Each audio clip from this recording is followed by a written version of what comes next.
कौन कहता है? ऐसा कौन कहता है? दादा भूसे जो है कौन दादा भूसे?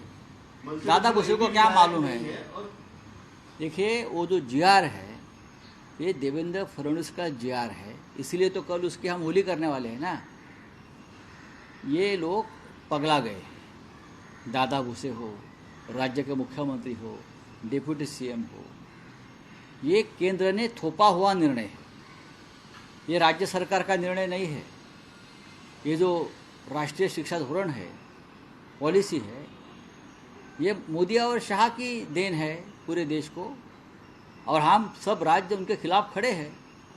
महाराष्ट्र में हिंदी थोपने का निर्णय है, जो जीआर है, वो मुख्यमंत्री देवेंद्र फडणवीस के आदेश से निकला है ना, उसमें हमारा क्या संबंध है? हमने तो उस वक्त एक कमेटी का गठन किया था सोचने के लिए, वो भी रघुनाथ माशल जी के लीडरशिप में।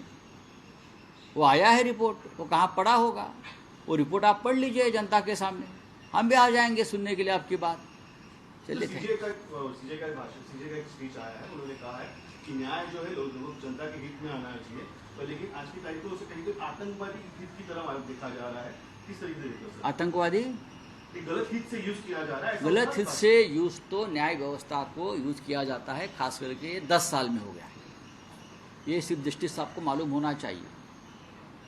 जिस तरह से शिवसेना, बालासाहेब ठाकरे की ओरिजिनल शिवसेना, शरद पवार साहब की राष्ट्रवादी कांग्रेस पार्टी, दोनों के ऊपर जिस तरह से न्यायालय ने भी अन्याय किया है, सुप्रीम कोर्ट ने अन्याय किया है, चुनाव आयोग ने अन्याय किया है, और सब लोग चुप बैठे हैं। एक पार्टी जो बालासाहेब ठाकरे जी ने बनाई, शरद पवार साहब ने बनाई, उस पार्टी को आप खींचकर हमारे हाथों से गलत तरीके से किसी और के हाथ में देते हो, और हम आज भी तारीख पे तारीख के चक्कर में सुप्रीम कोर्ट के सामने गुहार लगाकर बैठे हैं। उस बारे में भी चीफ जस्टिस साहब ने सोचना चाहिए कि ये देश में क्या हो रहा है, न्यायालय पर किसका दबाव है। हाँ, ये निर्णय और ये फैसले नरेंद्र मोदी जी और अमित शाह जी को चाहिए, वो कौन दे रहा है और किसके दबाव में मिल रहे हैं, ये भी बड़ी बात है। का बयान आना, आपको लगता है कि सीजे साहब उम्मीद कर सकते हैं कि आपको इंसाफ मिलेगा? देखिए, हम इंसाफ की गुहार लगाई है, लेकिन अब तक सुनवाई नहीं हुई। जब स्वतंत्र रूप से सुनवाई होगी तो हमें न्याय मिलेगा। धन्यवाद।